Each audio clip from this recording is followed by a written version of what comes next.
드립니다. 옆 사람 인사하겠습니다. 사랑하고 축복합니다.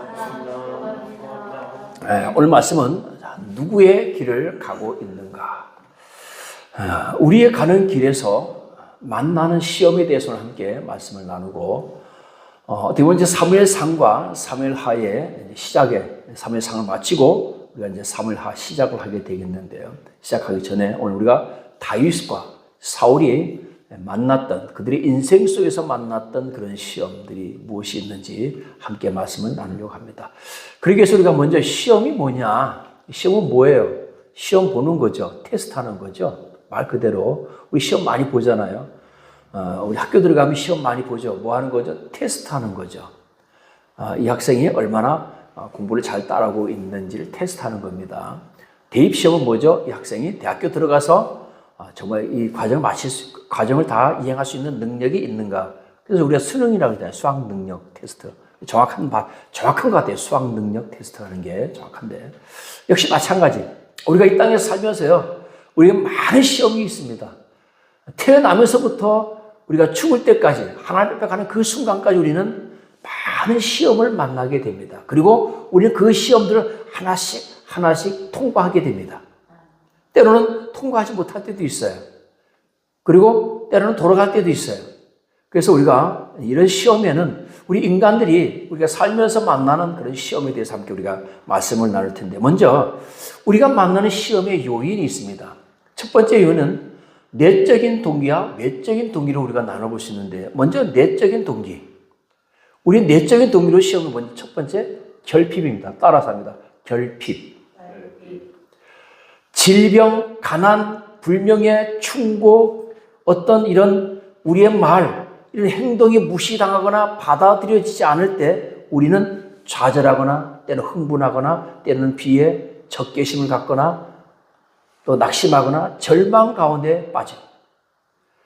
또 우리가 이 결핍에 대해서 가장 잘 나타낸 말이 바로 뭐냐면 상대적 박탈감. 많이 들어보셨죠? 상대적 박탈감. 우리가 여러분 어떻게 보면 객관적으로 이렇게 보면요, 지금 우리가 사는 거는, 죄송합니다, 라떼 얘기를 해야 되는데, 불과 한 50년 전만 가도요, 제가 50년 전이면 8살이잖아요. 8살 때 우리가 입었던 옷과 지금 옷, 그때 우리가 먹었던 것과 지금 우리가 먹는 옷, 지금 그때 우리가 살았던 집과 환경, 이런 거가 지금은요 완전히 천지가 개벽을 했어요. 표현을 한다면 천지가 개벽한 거예요.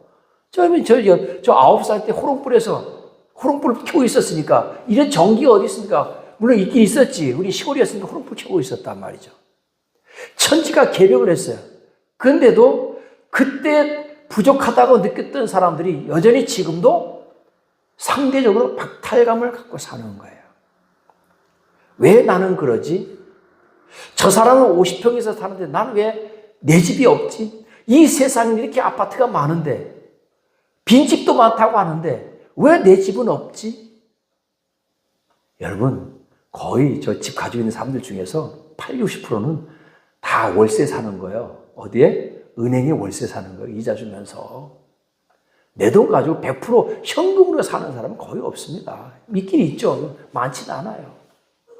대부분 월세 사는 거하고 은행에다 이자 내는 거하고 사는 다른 게 뭐예요? 똑같은 거예요. 대신 등기가 내 앞으로 돼 있다는 거, 그거 차이예요. 그런 상대적 박탈감. 누구는 좋은 차 타는데 나는 왜 내 차가 없지? 이게 상대적 박탈감이에요. 이런 상대적 박탈감으로 인해서 많은 사람들이 절망하고 좌절하고 있다라고 하는 거죠. 이게 바로 뭐냐? 결핍에서 오는 그런 우리의 시험입니다. 이거는요, 누군가가 그렇게 만든 게 아니죠. 나 스스로가 그런 거죠. 나 스스로가. 자, 외적인 동기가 있습니다. 이건 나와 전혀 상관없는 거예요. 전쟁, 천재지변. 지금 전쟁하고 있잖아요. 우크라이나. 오늘 아침에도 뉴스 보니까 가자지구에 또 뭐 폭격을 해서 그런데 그 보니까 피난 다니는 사람들은 그 사람들 무슨 죄가 있어요? 그 사람들은요, 나와는 전혀 상관없이 그런 지금 시험 고난을 당하고 있는 거예요. 외적인 동기죠. 천재지변, 홍수, 뭐 이런 것들 내가 원하지 않은 거예요. 그러니까 이런 내가 원하지 않은 이런 외적인 동기들이 사실 우리 주변에 너무 많은 거예요. 우리 사랑하는 여러분, 첫 번째 동기는 바로 결핍입니다. 자, 두 번째 시험의 두 번째는 욕구입니다. 요한일서 2장 16절에 보면 이는 세상에 있는 모든 것이 육신의 정욕과 안목의 정욕과 이성의 자랑이니 이것은 다 아버지께로부터 온 것이 아니요 세상으로부터 온 것이라. 여러분 3대 욕망이 있습니다. 내가 무엇을 하겠다, 무엇이 되겠다, 무엇을 갖겠다. 이것이 인간의 3대 욕망입니다. 무엇을 내가 하겠다, 하려고 하는 욕구, 무엇이 되겠다라고 하는 욕구, 내가 대통령이 되겠다, 국회의원이 되겠다, 장관이 되겠다, 내가 CEO가 되겠다라고 하는 욕구, 그 내가 무엇을 갖겠다, 소유욕, 내가 아파트를 갖겠다, 차를 갖고 싶다, 이 소유욕이잖아요. 여러분 그런데 이 3대 욕망, 이 욕구는 없으면 안 되는 거예요. 이게 없으면요, 이 세상은 발전하지가 않습니다. 내가 무엇을 하겠다, 되겠다, 갖겠다라고 하는 이런 욕구가, 기본적인 욕구가 없으면 어떻게 되겠습니까? 그러면 짐승하고 사람이 다른 게 그거죠. 동물의 세계는 이런 욕구가 없어, 욕망이 없어요. 그냥 본능만 있는 거야. 먹고 배부르면 그냥 아무것도 안 하는 거예요. 아, 내가 겨울이 오니까 저축을 해놔야 되겠다. 이런 게 없는 거예요. 그래서 동물의 세계는 뭐가 없어? 발전이 없는 거예요. 그냥 본능만 있기 때문에. 근데 우리 사람은 이런 기본적인 욕구가 있는데 문제는 이 기본적인 욕구가 너무 과하게 되는 거예요. 그럼 뭐냐? 탐욕인 거예요. 그러니까 욕심은 뭐예요? 욕심이 잉태한즉 죄를 낳고 죄가 장성한즉 사망을 낳느니라. 중요한 거는요, 우리가 이런 내가 뭐뭘 하겠다, 되겠다, 갖겠다, 이게 필요해. 우리 인간이 있어 필요합니다. 목사들도 필요해요. 근데 너무 과한 욕심, 우리가 정도를 벗어났다 그러잖아요. 정도를 벗어난 욕심, 이것이 우리를 힘들게 하는 겁니다. 사탄 마귀가 예수님을 시험할 때도 내가 하나님의 아들이어도 명하여 돌들이 떡덩이가 되게 해봐라. 이 성전 꼭대기에서 한번 내가 뛰어내려봐라. 하나님께서 이 천지 오누주 만물을 다 내게 주셨는데 내가 나에게 경배하면 내가 너에게 이거 다 주겠다. 이것이 바로 사탄 마귀가 예수님을 시험한 것인데요. 사실은 이 시험이 어떻게 보면 우리 인간들에게 오는 가장 기본적인 사탄이 우리에게 심어주는 욕심, 욕망들, 탐욕들, 이러한 것들입니다. 그래서 사탄도 교묘하게 예수님에게 인간의 욕구를 건드려서 시험하고 있는 것을 우리는 알 수 있습니다. 예수님 이 세 가지 시험 다 통과한 게 아니라 그냥 혁파했어요.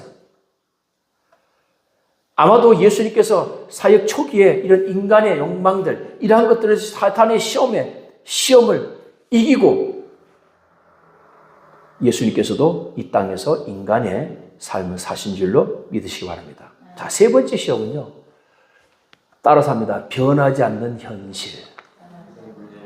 어떻게 보면 이게 가장 힘든 거예요. 세상은 급변하는데 나는 천천히 변합니다. 따라갈 수가 없어요. 또 세상은 쉽게 변해. 세상은 변하고 쉽게 변해. 저 사람은 쉽게 되는 것 같아. 쉽게 돈 벌고, 쉽게 집 사고, 쉽게 차 사는 것 같은데 나는 아주 어려워. 막 연끌을 해야 돼. 나는 막 팍팍 긁어서 해야 돼. 막 진을 빼가면서 해야 돼. 근데 다른 사람들은 그렇지 않은 거예요. 다시 말하면 변하지 않는 현실. 세상은 빠르게 돌아가는데 나는 멈춰서 있는 것처럼 느껴지는 거예요. 그 결과 무기력해지고 좌절하게 되고 때로는 조바심을 갖게 됩니다. 여러분 비행기 타보셨죠? 비행기 안에 있으면 안 가는 것 같아. 공중에 떠 있으면. 그렇죠? 가만히 있는 것 같아. 그런데 시속 900km로 날아가는 거예요. 1000km로 날아가는 거예요. 마찬가지입니다. 역시 다른 사람이 볼 때 나는 천천히 가고 있는 것 같고 저 사람은 빨리 가고 있는 것 같고 잘 되고 있는 것 같아요. 그러니까 결국 나도 지금 다른 사람들과 같이 빠르게 변화하고 있는 거예요. 나도. 단지 우리가 그걸 못 느끼고 있을 뿐이죠. 여러분, 변하지 않는 이런 현실 때문에 많은 사람들이 시험이 듭니다. 끊임없이 계속되는 질병, 가난, 사업의 어려움, 빚, 이러한 것들이 우리를 힘들게 하는 것입니다. 10년 전에 가난했던 나는 여전히 가난해. 세상은 풍요로워졌는데 나는 여전히 가난해.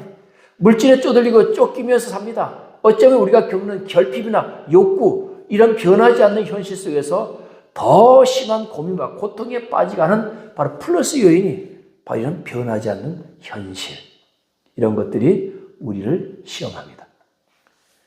자, 네 번째는 시험의 주체입니다. 누가 우리를 시험하느냐?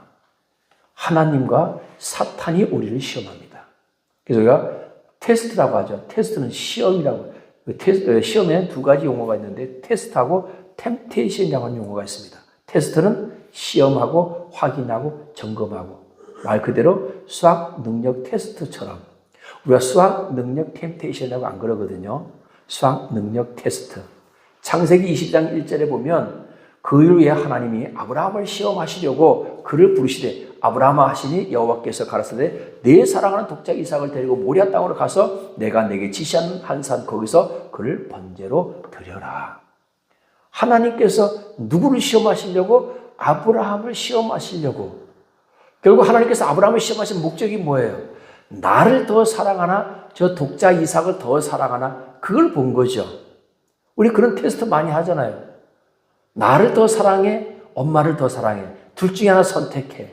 뭐 이런 거 테스트거든요.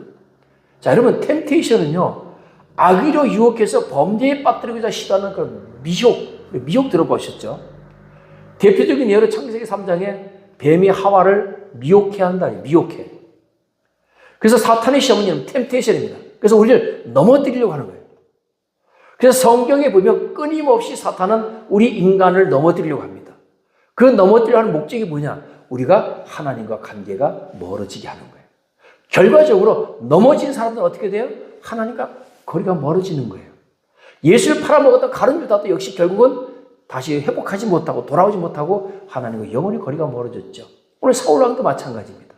하나님과 거리가 멀어지는 거예요.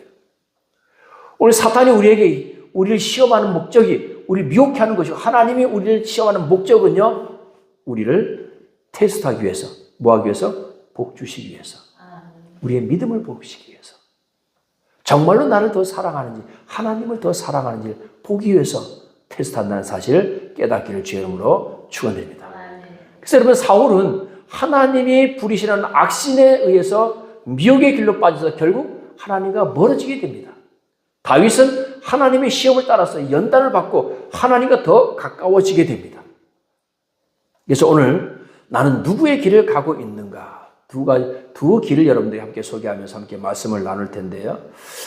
자, 두 번째, 달라도 너무 다른 사울과 다윗에 대해서 우리 함께 말씀을 나누려고 합니다. 여러분, 사울은 목동에서 왕이 되었습니다. 급격한 변화로 인해서 여러 가지 혼란이 있었을 것입니다. 목동이 왕이 되었으니까 왕으로서 또 나라를 세워야 되고 또 리더십을 발휘해야 되는 그런 어려움도 있었을 거예요. 또 외부로부터의 침입으로부터 나라를 지켜야 하는 그런 책임을 다하기 위해서 갈등과 혼선 그리고 독단 여러 가지, 또 거기다가 플러스 하나 더해서 사울은 천천히요 다윗은 만만이다. 이 다윗의 등장으로 인해서 시기와 질투가 가득한 그런 삶을 살게 됩니다. 그래서 다윗을 죽이려 했고 결국 자신이 죽음으로 비참한 결말을 맞이하게 됩니다. 여러분, 다윗도 마찬가지였죠. 다윗도 목동 출신입니다. 사울 왕과 같이 하나님께 콜링을 받고 사무엘 선지자를 통해서 기름 부음을 받습니다.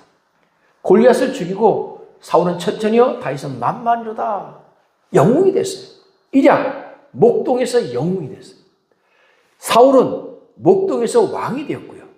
그리고 다윗은 목동에서 나라를 구한 영웅이 되었습니다. 그리고 사울은 왕이 됐죠. 근데 다윗은 왕이 된, 바로 기름 부음 받고 왕이 된 것이 아니고 그로부터 10년 동안 도망자의 삶을 삽니다. 사울 왕을 죽일 수 있는 그런 상황 속에서도 참아야 되고 수없이 몰려드는 실패한 인생들을 거두어드려야 되고요. 그들을 먹여 살려야 되고 그들을 또 지켜줘야 되고 그들을 훈련시켜서 사람 만드는 일을 한 거 아니에요? 10년 동안. 그 사람들이 나중에 다 다윗이 왕이 되었을 때 이스라엘의 중요 요직에서 다윗을 돕는 훌륭한 리더들로 다 자란 거죠. 자, 중요한 건 그런 삶이, 우리는 다윗이 10년 동안 도망자 생활했다, 10년 동안 도망자 생활했다 하니까 우리는 알죠. 하나님께서는 미리 다윗에게 걱정 마. 10년만 기다려. 그러면 그 후에 너 왕이 될 수 있어. 그러면 10년 참을 수 있잖아요. 아, 이제 9년 남았다. 이제 8년 남았다. 7년 남았다. 군대 간 군인들이 제대 날짜 셀 수 있잖아요. 내가 언제 제대 날짜 알잖아요. 그러니까 제대 날짜 세는 거야. 근데 다윗은 이게 날짜를 셀 수가 없어요. 언제까지야? 언제까지예요? 다윗이 뭐라고 얘기합니까? 여호와께서 그를 치시리니 혹은 죽을 날이 이르거나 또는 전장에 나가서 망하리라. 사울 왕이 자연사하거나 아니면 병사하거나 아니면 전쟁터에 나가서 전사할 때 그 세 가지죠. 그때까지 뭐 하는 거 기다려야 되는 거예요. 그러니까 그 기다림이 얼마나 큰 고난입니까? 사울이 이걸 다윗은 이걸 견뎌내는 거예요. 그런 다윗의 심정이 시편에 보면 곳곳에 많이 나타나고 있는데요. 제가 몇 군데 한번 읽어드리겠습니다. 다윗이 겪은 심정이 그런 고통이 시편 5편 1절에 보면 여호와여 나의 말에 귀를 기울사 나의 심정을 헤아려 주옵소서. 우리 사극에 보면 통촉하여 주옵소서 그러잖아요, 왕한테. 다윗이 하나님이여 나의 심정을 좀 헤아려 달라. 어떤 심정? 지금 10년의 그 과정 속에서 겪는 그 심정이죠. 도망다니는 그 심정. 사울을 죽이고 싶은데 죽이지 못하는 그 심정. 몰려오는 사람들 다 받아줘서 그 사람들 먹여 살려야 되고 돌봐야 되고 지켜줘야 되는 그 심정. 나의 이 심정 좀 헤아려 달라. 시편 9편 13절에도 보면 여호와여 내게 은혜를 베푸소서 나의 사망의 문에서 일으키시는 주여 나를 미워하는 자에게서 받는 나의 고통을 보소서. 사울 왕에게서 받는 나의 좀 고통을 봐달라. 시편 13편 1절 2절을 보면 여호와여 어느 때까지니까 나를 영원히 잊으시나이까 주의 얼굴을 나에게서 어느 때까지 숨기시나이까 나의 영혼이 번민하고 종일토록 마음에 근심하기를 어느 때까지 하며 내 원수가 나를 치며 자랑하기를 어느 때까지 하리까. 시편 16편 1절에 보면 여호와여 나를 지켜주소서 내가 죽게 피하나이다. 이런 심정들이 시편의 곳곳에 있어요. 또 오늘 우리가 찬양 마지막 세 번째 찬양 우리가 불렀죠. 나의 힘이 되신 여호와여. 시편 18편 1절 2절 말씀이 그 찬양으로 우리 최덕신인가요? 누구지? 최용덕 씨께서 곡을 써서 찬양으로 만들었는데 나의 힘이 되신 여호와여 내가 주를 사랑하나이다. 여호와는 나의 반석이시오 나의 요새시오 나의 건지신이시오 나의 하나님이시오 내가 그 안에 피할 나의 바위시오 나의 방패시오 나의 구원의 뿌리시오 나의 산성이시로다.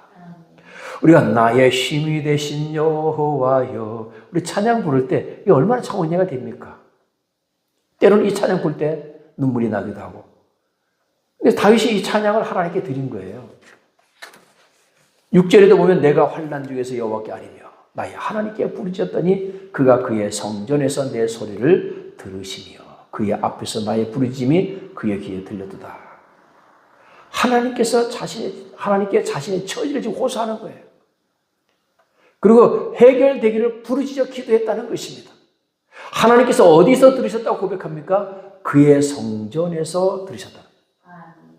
물론 이제 성전이 지어지기 이전이니까 성막이나 안에 또는 법궤나 지성소나 다윗이 지성소 들어갈 수 없으니까 나의 부르짖음이 하나님의 귀에 들렸다는 것입니다. 우리 사랑하는 여러분, 다윗이 믿는 하나님, 다윗의 하나님은 우리의 하나님과 동일하신 분인 줄로 믿으시기 바랍니다. 그래서 여러분 우리 찬양을 부르면 나의 힘이 되신 여호와여, 우리가 이 찬양을 부르는 것은 그 나의라고 하니까 나가 다윗이기도 하지만 바로 우리도 된다는 거예요. 그래서 우리가 오늘 찬양하는 거예요. 나의 힘이 되신 여호와여 내가 주님을 사랑합니다. 오늘 다윗이 하나님을 사랑합니다라고 고백하는 거예요. 오늘 여러분 하나님을 사랑한다 고백하는 저와 여러분 되시기를 주의 이름으로 축원드립니다. 자, 여러분 다윗과 사울의 그러면 가장 큰 차이점은 뭐냐? 사울 왕과 다윗의 가장 큰 차이점이 무엇입니까? 사울 왕은 이 세상에 권력을 가졌고 부귀 영화를 가졌어요. 왕으로서의 권력을 누렸어요. 다윗은 왕이 되기 이전 10년 동안 도망자 신세였고요. 광야에서 유랑하는 삶이었습니다. 도망자였기 때문에 성에 들어가지도 못하고 동굴 속에서 숲을 속에서 살았어요. 가장 큰 차이점은 이겁니다. 사울 왕은 하나님에게서 점점 멀어지는 삶을 살았어요. 그리고 완전히 하나님을 떠났습니다. 하나님과 관계 회복이 불능이 되어버렸어요. 다윗은요, 하나님께 더 가까이 가는 삶을 살았습니다. 그리고 하나님의 마음에 드는, 하나님의 중심에 있는 왕이 되었습니다. 우리 사랑하는 여러분, 나의 신앙 한번 점검해 보시기 바랍니다. 나는 하나님과 점점 더 멀어지고 있다. 2번, 나는 하나님과 점점 더 가까워지고 있다. 3번, 적당히 거리를 두고 하나님과 밀당을 하고 있다. 1번이 2번이에요, 3번이에요. 여러분, 나의 신앙이 지금 어디예요? 하나님과 멀어지고 있어요? 아니면 점점 더 가까워지고 있어요? 아니면 적당히 거리를 두고 밀당하고 있어요? 밀당하면 안 됩니다. 계속 가까워져야 돼요. 하나님께 더 가까이. 이 세 가지 중에 여러분 분명히 답이 있을 겁니다. 오늘 내 안에 질문했을 때 나는 1번인가 2번인가 3번인가 질문했을 때 분명히 답이 있을 거예요. 근데 요즘 많은 사람들이 하나님과 거리가 멀어지려고 하니까 하나님을 떠나려고 하니까 마음에 부담이 돼. 그래서 적당히 거리를 둡니다. 그래서 밀당을 해요. 지옥 안 갈 만큼만 신앙생활을 하려고 그래요. 과연 그러면 여러분 하나님께서 속아주실까요? 자, 내가 하나님께 밀당하면 속아주실까요? 사람은 속아줄 수 있어요. 여러분, 사람과 사람이 밀당 많이 하잖아요. 사랑할 때. 서로. 여러분, 하나님은 그렇게 어리석은 분이 아닙니다. 우리 온 인류 80억 인류의 모든 사람이 지혜를 다 합쳐도 하나님을 이길 수가 없어요. 내가 하나님과 밀당한다고 해서 하나님께서 속아주실 것이라고 생각하지 마시기 바랍니다. 하루라도, 조금이라도, 0.001mm라도 날마다 하나님께 더 가까이 가려고 하는 저와 여러분 되시기를 주의 이름으로 축원드립니다. 자, 오늘 이제 말씀에 사무엘하로 이제 말씀 우리가 잠깐 들어가는데요. 자, 이제 사무엘상을 마치고 사무엘하가 들어가면서 사울 왕이 몰락하면서 이제 사무엘하가 끝나고 사무엘하가 시작되는 상이 끝나고 하가 시작되는데요. 사무엘하는 다윗 왕국의 시작과 끝까지를 다루고 있습니다. 여러분 사울 왕이 죽으니까 바로 이제 다윗이 왕이 되었느냐? 그건 아니에요. 사울 왕이 죽으니까 그 사울 왕의 군대 장관인 아브넬이 사울 왕의 아들이 하나 있었는데 그 이스보셋을 왕으로 세웁니다. 그래서 이스보셋은 이스라엘의 왕이 되고 다윗은 헤브론에서 유다의 왕이 됩니다. 뒤에 가서 이제 다루겠지만 이스보셋은 어떻게 보면 허수아비 왕이야. 모든 실권은 누가 가지고 있었느냐? 이 아브넬이 다 권력을 다 쥐고 흔드는 거예요. 이스보셋이 왕이 된 지 2년 만에 아브넬이 다윗 왕을 만나러 갔다가 요압에 의해서 암살을 당합니다. 아브넬이 다윗 왕을 만나러 간 것은 이스라엘하고 이 유다를 합쳐서 통일 국가를 하자라고 해서 이제 갔다가 나중에 요압에 의해서 암살이 되고요. 그리고 이스보셋도 역시 그 신하였던 레갑과 바나에 의해서 암살을 당합니다. 그래서 사울 왕전이 끝이 나게 됩니다. 그 뒷부분은 우리 자세한 부분들은 다음에 우리 함께 말씀을 나누기로 하고요. 자, 사무엘하 1장 1절에 보면 사울이 죽은 후에 그러면서 이제 사무엘하가 시작됩니다. 사울과 그의 아들 요나단과 아비나답 말기수아가 블레셋과의 전쟁에서 죽습니다. 이때 다윗은 아말렉과 전쟁 중에 있었기 때문에 사실은 아직 사울이 죽은지를 몰랐습니다. 요즘같이 뭐 인터넷이 발달했으면 대부분 알죠. 근데 그때는 누군가가 전해줘야만 알 수 있는 그런 상황입니다. 그때 사울의 진영에서 한 사람이 도망을 왔어요. 그 사람이 다윗에게 와서 사울왕과 요나답과 그 형제들 다 전사했다는 소식을 전합니다. 너 어떻게 알았느냐? 사울 왕이 자신을 죽여달라고 해서 내가 이미 벌써 치명상을 입었기 때문에 도저히 회복할 수 없을 것 같아서 자기가 창으로 죽였다. 그리고 내가 그 왕관과 그 팔에 있는 고리를 가지고 와서 다윗에게 가져다 준 겁니다. 자, 다윗과 사울이 원수지간인 것을 알고서 거짓복을 한 거죠. 여러분 사무엘하 마지막에 31장에 가서 보면 사울 왕이요 자결을 했습니다. 결국은 다른 사람 그 옆에 있는 무기 가진 자에게 날 좀 죽여달라 했을 때 어떻게 왕을 죽입니까? 그러니까 사울이 그냥 자기 칼에 엎드려서 자결을 했거든요. 그러니까 자살했는데 이 아말렉 사람이거든요. 이 사람이 왜 이렇게 복을 하죠? 사울 왕과 다윗이 원수지간인 것을 알고서 내가 사울 왕을 죽였다라고 해서 그 증표인 왕관과 그 손목 고리를 가져와서 보여주면 내게 큰 상을 주지 않겠느냐. 이런 꼼수가 있었던 거죠. 그래서 야 하고 이제 다윗이 왕이 되면 어떻게 되는 거예요? 이스라엘 왕이 되면 나도 뭐 좀 한 자리 하지 않을까 하고서 왔는데 다윗이 그 자리에서 어디 감히 여호와의 기름 부음 받은 자를 내가 죽이길 두려워하지 않느냐. 여봐라. 내금 가서 그 자리에서 바로 직결청해 버립니다. 그리고 다윗이 슬퍼하며 노래를 한 시가 사무엘 1장 17절에서부터 27절 보면 사울 왕과 요나단을 애곡하는 그런 시가 적혀 있습니다. 여기까지 오늘 우리가 완전 말씀을 나누고 오늘 결론의 말씀을 함께 나누려고 합니다. 오늘 사랑하는 여러분, 나는 사울의 길을 가고 있는가 아니면 다윗의 길을 갈 것인가?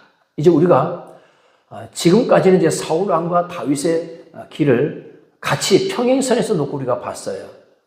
근데 이제는 사울의 왕이 없어졌으니까 다윗의 가는 길만 우리가 이제 보고 가면서 다윗이 어떤 길을 가는가라고 우리가 볼 겁니다.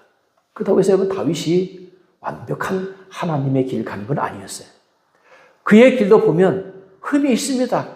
보면 알 거예요. 아, 다윗도 이런 흠이 있구나. 다윗도 역시 어쩔 수 없는 인간이구나. 근데 중요한 게 있어요. 그럴 때마다 자신의 잘못된 길을 갈 때마다 누군가가 다윗에게 충고해주는 사람이 있는 거예요. 그리고 다윗은 그 충고를 겸허하게 받아들이고 하나님께 통해 자복하는, 회개하게 됩니다. 그래서 어떻게든지 그는 잘못된 길을 갈 때 다시 돌아서서 하나님이 원하시는, 하나님이 기뻐하시는 길을 가려고 애썼던 왕이 바로 누구냐? 다윗 왕입니다. 그래서 나중에 이제 우리가 역대상하에도 가면 역대상하는 다윗과 솔로몬의 이야기가 나오는데요. 그 다윗과 솔로몬이 어떻게 위대한 얼마나 위대한 왕인지를 보여주는 말씀이 역대상하가 됩니다. 그래서 이제 사무엘 상하는 그리고 다윗과 사울과 다윗의 이야기를 하면서 그들의 그 적나라한 이야기가 다 그대로 나옵니다. 뭐 흠을 가리고 그러진 않아요. 왜 그렇잖아요. 다 왕이니까 그래도 좀 체면을 세워줘야 되잖아. 그러니까 좀 흠이 있는 건 좀 가려줘야 되잖아. 그게 아니에요. 역대상하는 그게 있습니다. 좀 가려주는 게 있어요. 근데 사무엘 상하는 그렇잖아요. 있는 그대로를 적어줍니다. 그래서 다윗 왕도 그도 역시 똑같이 우리와 같은 성정을 가진 인간이었기 때문에 그도 흠이 있고 실수가 있고 죄를 짓고 합니다. 중요한 것은 그때마다 자기의 죄를 자복하고 회개하고 하나님께로 돌아오려고 노력을 했다는 것. 그리고 한번 지었던 죄를 또 반복하지 않았다는 것. 이것이 바로 다윗 왕이 위대한 점입니다. 오늘 결론의 말씀을 나눕니다. 여러분, 우리는 사울의 길을 갈 것인가? 나는 사울의 길을 가고 있는가? 아니면 나는 다윗의 길을 갈 것인가?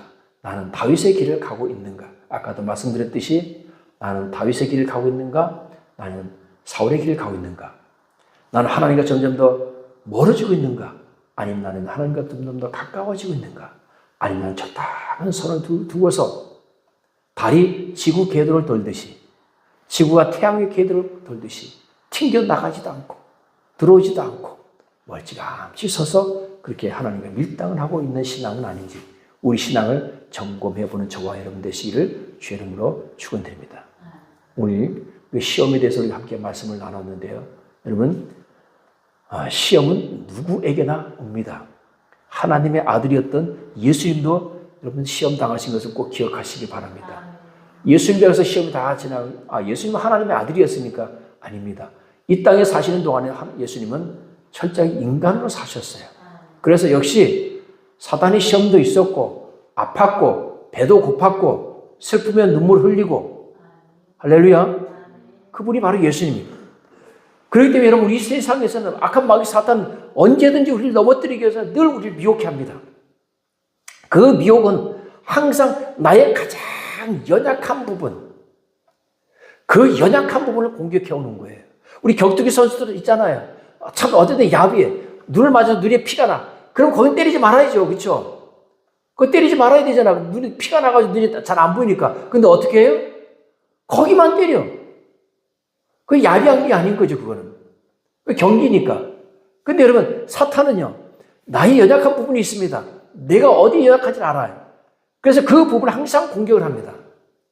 때로 어떤 사람은 질병으로, 어떤 사람은 돈의 문제로, 어떤 사람은 여자의 문제로, 어떤 사람은 이런저런 여러 가지 문제, 내가 가장 쉽게 넘어지는 그 방법을 계속 공격하는 거예요. 그 이기려면 어떻게 돼요? 한 번 그 공격이 내게 들어왔을 때 완벽하게 이겨버리는 거예요. 다시는 거기에 대해서 사탄이 나를 미혹하지 못하게 완벽하게 이겨버리는 겁니다. 그러면 사탄이 그 방법으로 다시 나를 공격하지 않아요. 질병으로 매일 넘어지는 사람이 있습니다. 매일 보면 질병을 아주 몸에 24시간, 1년 12달 달고 사시는 분이 있어요. 그 입에서 감사가 나오는 게 맨날 불평불만이 나와. 아이고 죽겠다, 아이고 죽겠다, 아이고 죽겠다 하면서 매 불평불만이 나와요. 사단은 그걸 계속 노리는 거예요. 나의 연약한 부분이 어딘지 여러분 점검해 보시기 바랍니다. 그리고 그 연약한 부분이 나의 강점이 될 수 있도록 기도하시기를 주의 이름으로 축원드립니다. 여러분, 우리의 연약한 부분을 도우시고 우리의 연약한 부분을 강하게 하시고 우리의 연약한 부분을 치료하시는 분이 하나님이신 줄로 믿으시기를 주의 이름으로 축원드립니다. 오늘 이제 10월달 2024년도 이제 12월 2달 남았습니다. 이 2달 동안에는 내가 하나님과 더 가까이 나가는 저와 여러분 되시기를 주의 이름으로 축원드립니다. 또 21일 우리 단위의 저녁 기도회도 있습니다. 여러분 수요일만 참석하지 마시고 8시부터 10시까지 여기 보면 인물들 좋은 인물들 많이 있죠. 이 인물들 가운데 나는 저 사람의 한번 간증을 들어보고 싶다 하면 꼭 참석하셔서 한번 들어보시는 저와 여러분 되셔서